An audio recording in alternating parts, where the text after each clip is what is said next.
llama un reino celestial. Seguimos hablando acerca del reino de los cielos y si habláramos más a profundidad de este tema, créeme que me aventaría por lo menos 4 años predicando una y otra vez acerca de lo que es, de la estructura, de la visión, de la composición, etcétera, etcétera, etcétera, del reino de los cielos. Mateo capítulo 6, versículos 9 y 10 dice la escritura: vosotros pues oraréis así: Padre nuestro que estás en los cielos, santificado sea tu nombre, venga tu reino, hágase tu voluntad como en el cielo, así también en la tierra. Hoy, como hablé, quiero seguirte hablando acerca del reino de los cielos. Y uno de los principios en los cuales vamos a meditar en esta tarde es que el reino de Dios es un reino celestial, no es un reino terrenal. Tenemos que aprender a hacer esta diferencia.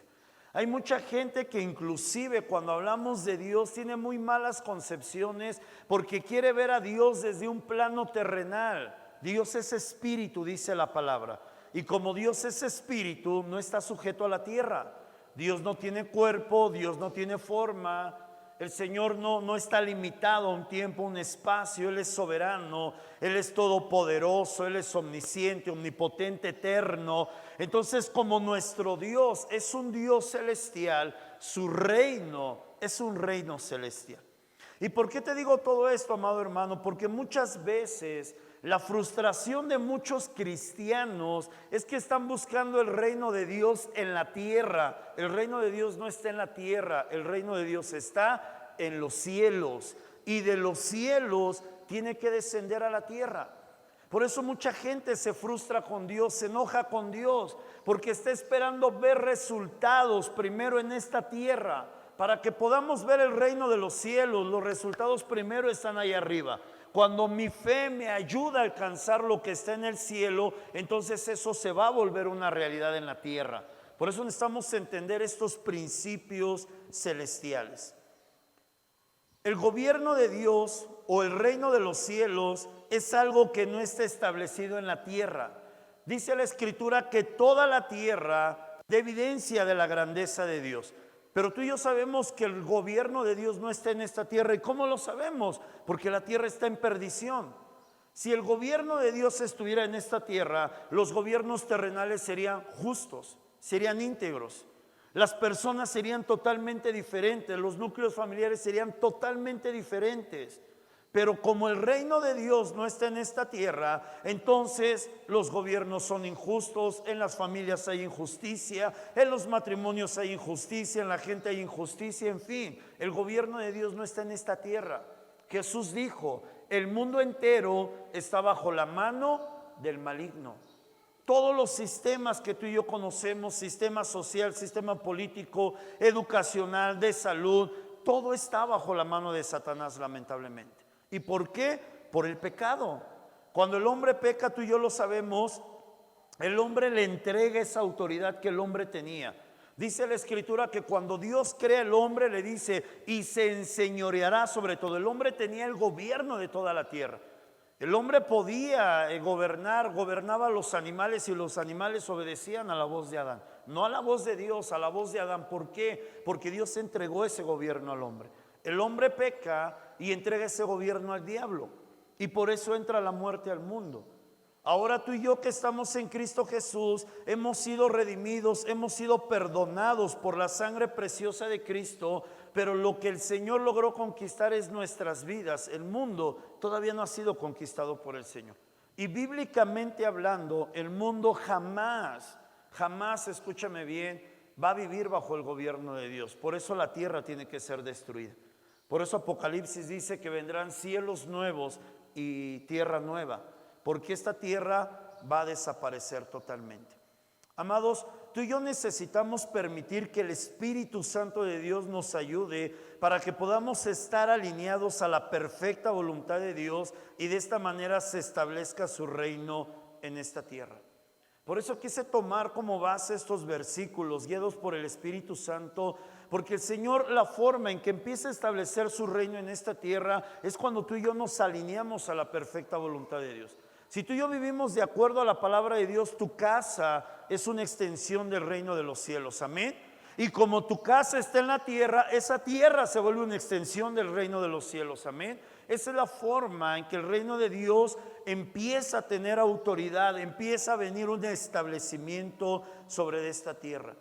Por eso Jesús, cuando sus discípulos le dicen, Señor, enséñanos a orar, lo primero que Jesús nos enseña es que debemos de orar pidiendo a Dios que venga su reino sobre nuestras vidas. Tú y yo vivimos en esta tierra y somos terrenales, no carnales, pero somos terrenales. Entonces, como todo lo que tú y yo vivimos es terrenal, tenemos que pedirle al Señor que todo lo que tenemos esté envuelto en el reino de los cielos para que deje de ser algo terrenal y se convierta en algo celestial.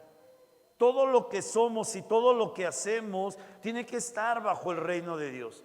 Nuestros pensamientos, nuestras miradas, nuestras palabras, nuestros sentimientos, nuestro hogar, nuestra familia, nuestra economía, el ministerio, la educación de tus hijos, en fin.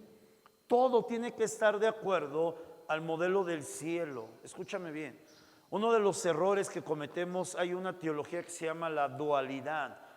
Uno de los errores que cometemos es que ciertas partes de nuestras vidas, si le decimos, Señor, con todo, tómalo, es tuyo. Pero esta parte me corresponde a mí. Entonces yo la vivo como yo quiera, como yo piense o como yo sienta. Y eso es dualidad. La Escritura dice que tú y yo le pertenecemos de todo a Dios. ¿Estás de acuerdo conmigo? Todo lo que somos es de Cristo. Nuestra vida es de Cristo, nuestra familia es de Cristo, todo es de Cristo. Y si es de Cristo, Él es el que tiene que decidir cómo se trabaja. Él es el que tiene que determinar de qué manera vivimos. Pero vivimos en un tiempo donde se enseña mucho esto acerca de la dualidad. A Dios solo entrégale tu espíritu, pero lo que hagas en la carne, lo que hagas en esta tierra, tú tienes poder sobre él. Y eso no es una verdad. Va en contra de la Biblia. Todo lo que tú y yo hacemos desde que llegamos a Cristo ya no es nuestro. Le pertenece a Dios. Esta es la visión del reino de los cielos. Ya no es lo que yo quiero, ya no es lo que yo veo. Ahorita que estábamos orando, el Señor me hacía sentir eso. Y el Señor me decía, muchos de nosotros aún seguimos poniendo nuestros sueños, nuestros anhelos, nuestros logros personales por encima de la voluntad de Dios. ¿Por qué? Porque hemos vivido una vida de dualidad cristiana. Pensamos que solo Dios tiene derecho en cierta parte de nuestra vida, pero en otra nosotros tenemos derecho de hacer lo que queramos. Y no es eso. Toda nuestra vida está rendida delante del Señor, o tendría que estar rendida delante de la presencia del Señor.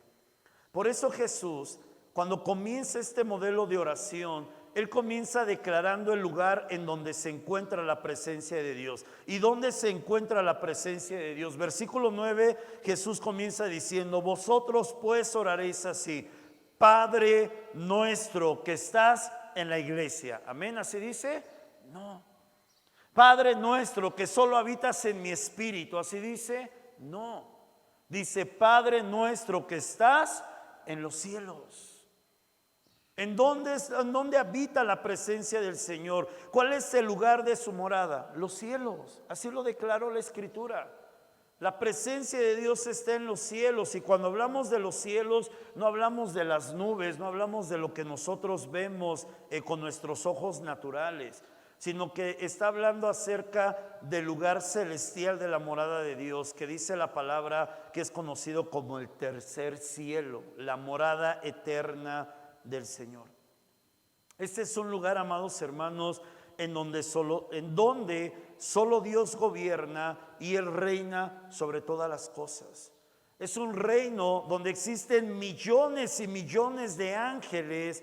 Y sabes, estos ángeles están sujetos al gobierno absoluto del Padre Eterno. Esto va en contra de la famosa doctrina, porque ya entró esa doctrina dentro de la iglesia cristiana, la doctrina de la angelología. ¿Y cuál es la doctrina de la angelología? ¿Te acuerdas cuando nos enseñaron de niños, ¿no? de chavitos, que teníamos el ángel de la guarda? Esa es la angelología. Tú no tienes un ángel de la guarda.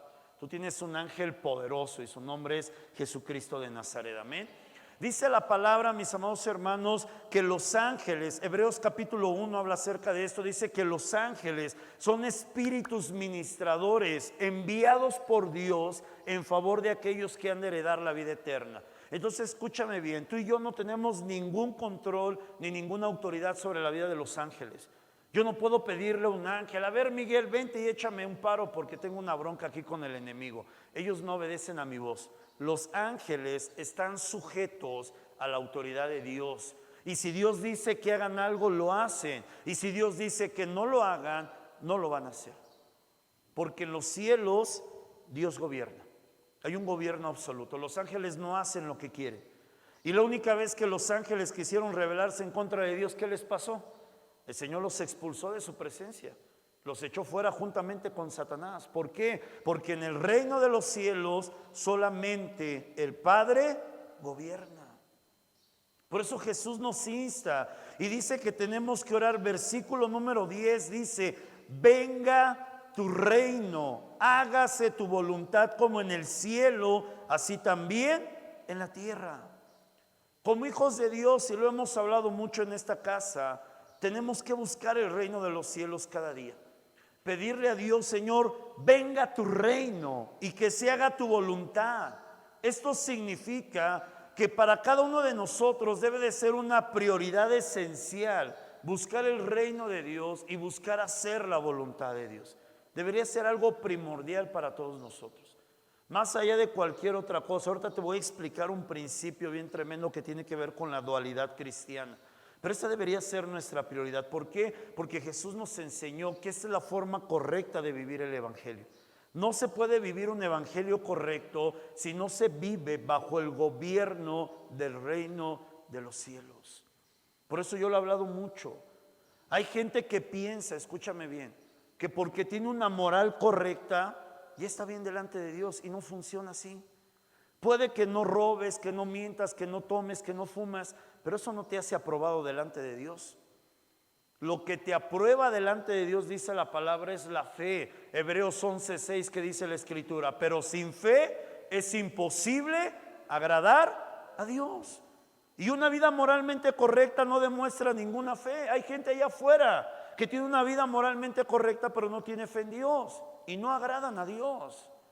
Lo que hace que Dios se agrade es la fe que nosotros mostramos delante de Él. ¿Y sabes cuál es la primera señal cuando realmente se tiene fe en Dios? Una sola palabra: obediencia. Repite conmigo: obediencia. Es lo que le demuestra fe a Dios. Podemos hablar mucho, podemos decir mucho, podemos decir: no, yo no peco de ninguna manera, que es una mentira. Y primera de Juan dice, ¿no? Si decimos que no tenemos pecado, somos mentirosos y la verdad no está en nosotros, porque todos pecamos. Pero no se trata de tener una vida moralmente correcta. Podemos ser intachables moralmente, pero aún así desagradar a Dios. Porque lo que el Señor espera no solamente es que seamos moralmente correctos, sino que seamos espiritualmente correctos. ¿Cómo conseguimos esto? Acompáñame a Colosenses capítulo 3, versículo 1. Y como un meme que subieron recientemente, ¿no? Estoy casi terminando. Colosenses capítulo 3, versículo 1.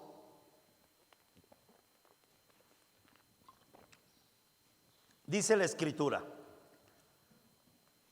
si pues habéis resucitado con Cristo, buscad las cosas de arriba, donde Cristo está sentado a la diestra de Dios. ¿Cómo vivir en el reino de los cielos? Busca las cosas de arriba. Ahora surge una pregunta. Ahorita no voy a predicar acerca de eso porque no quiero enfocarme en eso, porque ese es un tema más extenso. ¿Cuáles son las cosas de arriba? Porque muchos leemos este pasaje y decimos: sí, hay que buscar las cosas de arriba. ¿Y cuáles son las cosas de arriba? ¿A qué se está refiriendo el apóstol Pablo cuando dice que tú y yo tenemos que buscar las cosas de arriba? Entonces es importante entender esto. Ahorita no voy a hablar acerca de las cosas, pero sí estoy hablando del lugar a donde Pablo dice que tenemos que buscar las cosas. ¿Sí? Dice la Escritura, sí, pues habéis resucitado con Cristo, buscad las cosas de arriba. ¿A dónde se está refiriendo arriba? Al reino de Dios, al reino de los cielos, a donde Dios gobierna sobre todas las cosas. Ahí es a donde Pablo se está refiriendo. Ahorita, como te hablé, no me voy a enfocar en las cosas, me voy a enfocar en el lugar a donde Pablo dice que tenemos que buscar estas cosas. Es arriba. Pablo no dice, busca las cosas en la tierra. Busca las cosas a través de la chamba, del esfuerzo, de la dedicación, del ahorro. Dice, busca las cosas arriba, de la presencia de Dios, del reino de Dios, donde está la gloria del Señor. Por eso termina este versículo diciendo, donde está Cristo sentado a la diestra de Dios. Entonces tenemos que buscar lo que necesitamos en los cielos, no en la tierra. Necesitamos buscarlo allá arriba.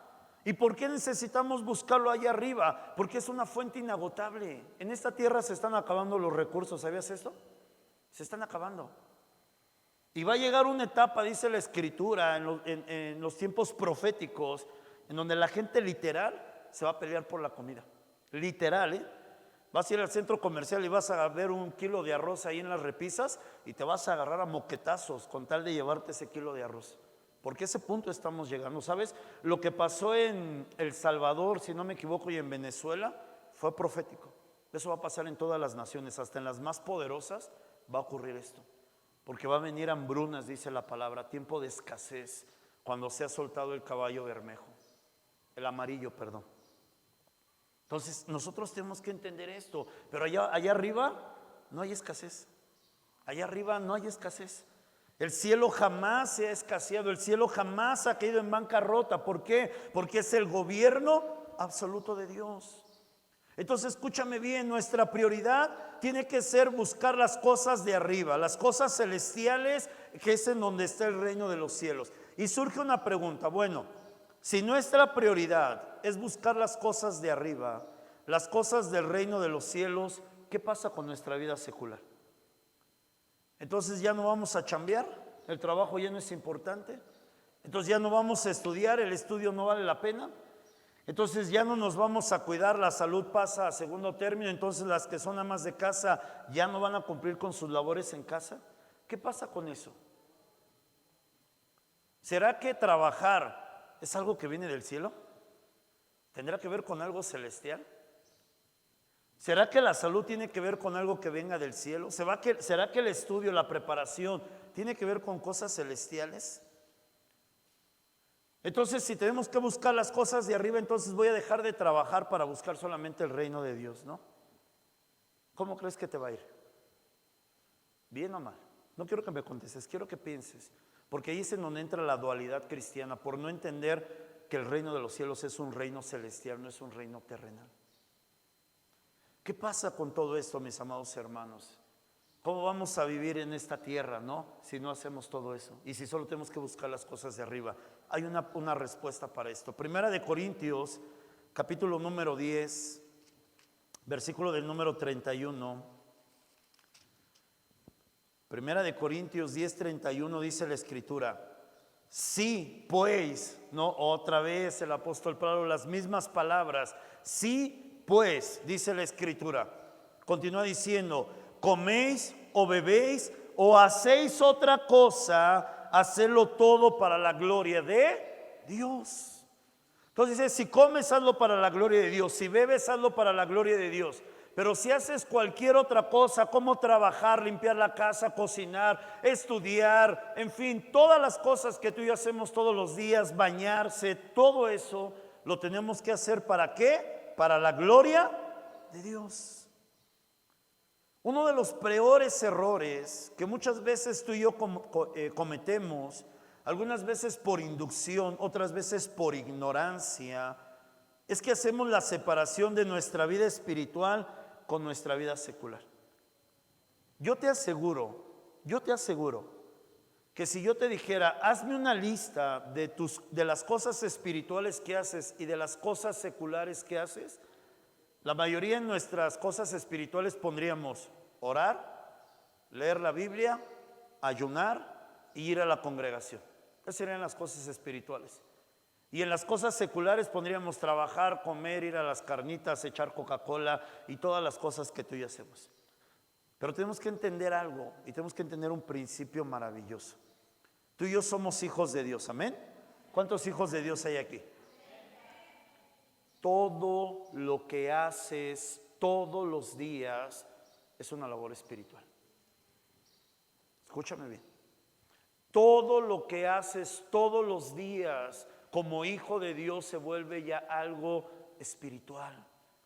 Tú y yo no podemos hacer separación de una vida espiritual de una vida natural, porque somos espirituales. Por eso Pablo decía en el versículo anterior, si puedes haber resucitado con Cristo, si eres una persona espiritual, entonces busca las cosas de arriba. Pero eso no quiere decir que vas a dejar de hacer las cosas de esta tierra, pero lo vas a hacer con la visión correcta. ¿Cuál es la visión correcta, pastor? Todo lo que tú y yo hacemos todos los días se convierte en algo espiritual. ¿Sabías que es tan espiritual el pasar 3 horas orando? Escúchame bien, como es bien espiritual el que pases 3 horas preparando una comida. ¿Sabías esto? Es igual de espiritual. Alguna vez una hermana dio testimonio cuando entendió este principio. Ella puso un letrero bien grandote en su cocina y puso lo siguiente. Ella puso: en este lugar todos los días se rinden 3 cultos diariamente. ¿Y sabes cuándo rendía esos cultos? Cuando preparaba desayunos, comidas y cenas. ¿Por qué? Porque todo lo que hacía, lo hacía para la gloria de Dios. Entonces ella entendía, mira, hacer de comer es algo espiritual. Sí, es algo espiritual, porque tú y yo ya somos espirituales, y eso se convierte en algo para la gloria de Dios. ¿Sabías que leer la Biblia durante 1 hora es tan espiritual como el que estudies y te prepares para presentar un examen? ¿Sabías esto? Es lo mismo. No, espérate, pastor, pero es que eso es para el secular. Pero tú y yo somos espirituales, tienes que entender esto. Y como espirituales, todo lo que hacemos es algo espiritual. ¿Sabías que ayunar todos los días es como ir a trabajar toda la semana? Es exactamente igual de espiritual. Pero se nos ha enseñado, mis amados hermanos, y se nos ha metido mucho la idea de la dualidad cristiana. Tienes que hacer una separación en tu vida espiritual y tu vida secular. Entonces solamente eres espiritual cuando oras, y dejas de orar y entonces pues ya no eres espiritual. Y eres una persona común y corriente. Y esto, escúchame bien, es lo que nos roba la influencia que tú y yo tenemos en este mundo. ¿Sabes? Cuando entendemos estos principios, aleluya, empezamos a ver todas las cosas de la forma correcta. Ya no decimos, ay, otra vez tengo que preparar de comer, ¿no? Sino ya dices, gracias a Dios porque voy a rendir culto a mi Señor a través de preparar estos alimentos. Tú y yo ya nos paramos cada mañana y ay, tengo que ir a trabajar. Tú y yo decimos, gloria a Dios porque hoy voy a cultuar a mi Dios en mi trabajo. Pero es que, pastor, no oro, no canto alabanzas. Tú eres una alabanza para Dios, y todo lo que tus manos hacen glorifica el nombre del Señor. Tenemos que entender que es un reino celestial, no es un reino terrenal. Por eso Jesús nos enseña que debemos de pedir a Dios que traiga su reino en nuestras vidas. Y cuando hablo de que el Señor tiene que traer su reino en nuestras vidas, no es para dejar de hacer las cosas comunes o seculares que hacemos, sino hacerlas con entendimiento, porque cada cosa que tú y yo hacemos se vuelve una oportunidad para mostrar fe, para mostrar amor y para mostrar una dedicación especial hacia Dios. Por eso la Escritura dice, escúchame bien, que aquel que dice amar a Dios pero no ama a su hermano es un mentiroso. Así lo dice la Escritura, no lo digo yo. Primera de Juan 4 habla acerca de esto. ¿Por qué la Biblia dice esto? Porque escúchame bien, cada vez que tú y yo, amado hermano, como varones, salimos a casa a chambear o trabajamos en casa y estamos trabajando y lo hacemos por amor a nuestra familia, le estamos demostrando amor a Él. Porque la Biblia dice que aquel que no provee para su casa es peor que los incrédulos. Así lo dice la Escritura. Y dice, aquel que no provee para los suyos es peor que los incrédulos. ¿Y un incrédulo es salvo o no es salvo? No es salvo.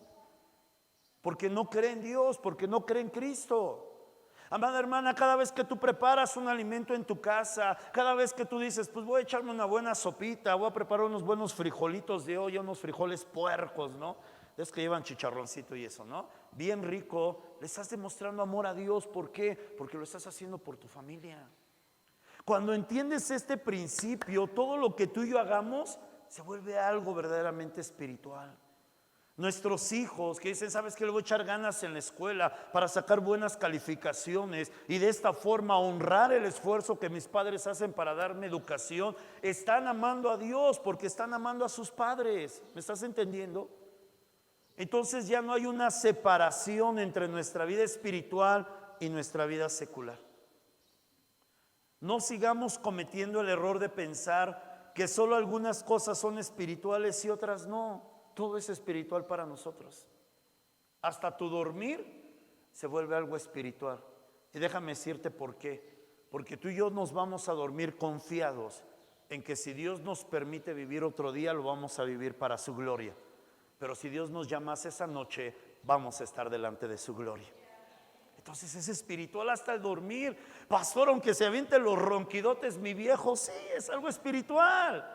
No está roncando, está hablando en lenguas, tenle paciencia. Se convierte en algo espiritual, hermanos, porque tú y yo ya somos personas espirituales. Cuando entendemos esto, entonces empezamos a hacer las cosas de mejor manera. Entonces ya no hay pesadez, ya no hay cansancio, ya no hay de que, ay, tengo que hacerlo. Todo eso se rompe. ¿Y sabes por qué? Porque entendemos que lo estamos haciendo para Dios. Estamos haciendo lo mejor para Dios. Esa es la mentalidad que tú y yo debemos de tener. No sigamos cometiendo el error de pensar que solo algunas cosas son espirituales y otras no. Todo lo que tú y yo hacemos todos los días es espiritual. Esta es la razón por la cual tenemos que pedirle a Dios todos los días que traiga su reino a nuestras vidas.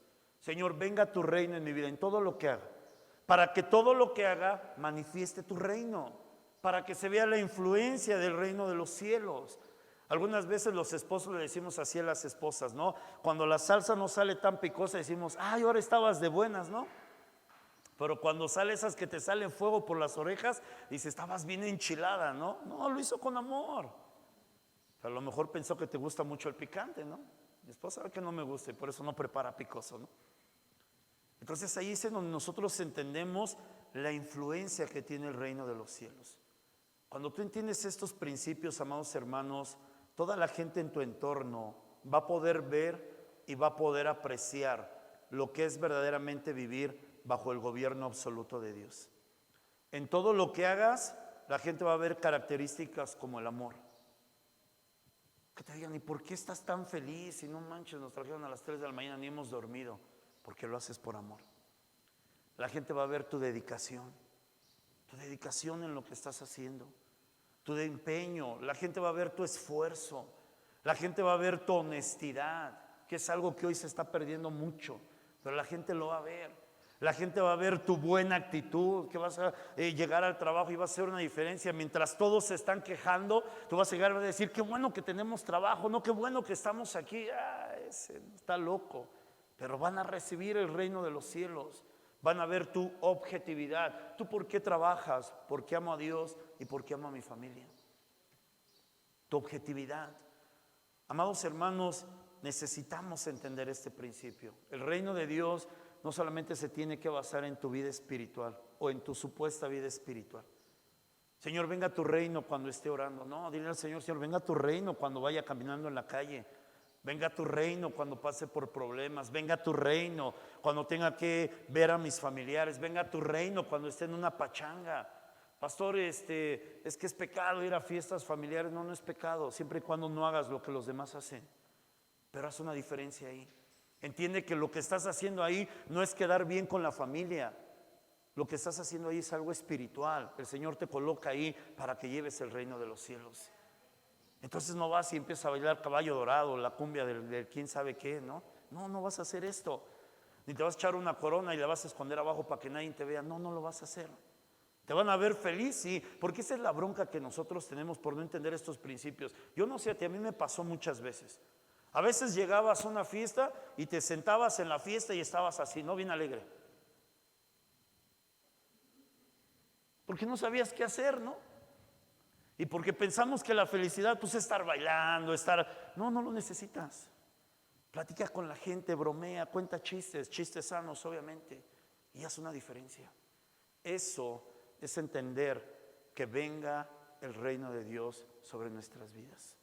Por eso muchas veces la gente nos invita a las fiestas, no porque sepa que no bailamos nada, sino porque muchas veces somos los más amargados que puede existir sobre la tierra, cuando veremos de ser los más felices que existen. ¿Por qué? Porque somos hijos de Dios. Y no necesitamos, porque somos gente espiritual. ¿Entiende este principio? Todo lo que tú y yo hacemos es algo espiritual. Por eso tenemos que orar todos los días al Señor eso. Señor, venga tu reino en todo lo que hago. Venga tu reino en todo lo que soy. Hay que decirle a Dios, Señor, que en todo lo que haga yo en este día sea notorio que tu reino esté en mi vida.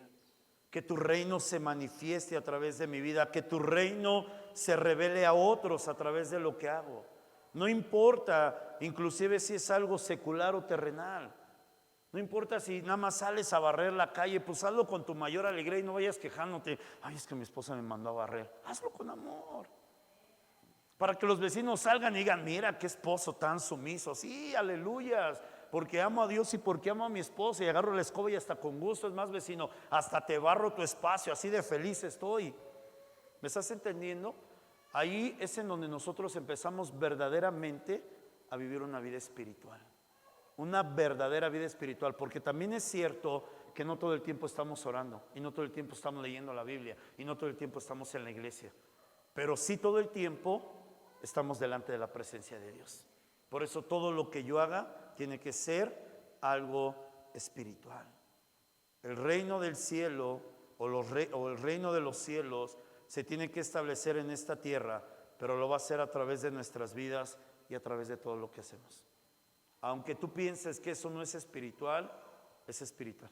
Y tienes que entender esto. Ponte de pie en esta noche. Yo termino con esto. Es algo espiritual. Entiende esto. Entonces la próxima vez que vayas a hacer algo, entiende que no es algo común, no es algo casual. Es algo espiritual. Lavar los trastes es espiritual, pastor. Es. Así que cuando tu esposa te mande, hazlo. Porque es espiritual. Cuando tengamos que lavar el coche, no es espiritual, es espiritual. Porque dices, mira, amo tanto a Dios, amo a mi familia que cuido.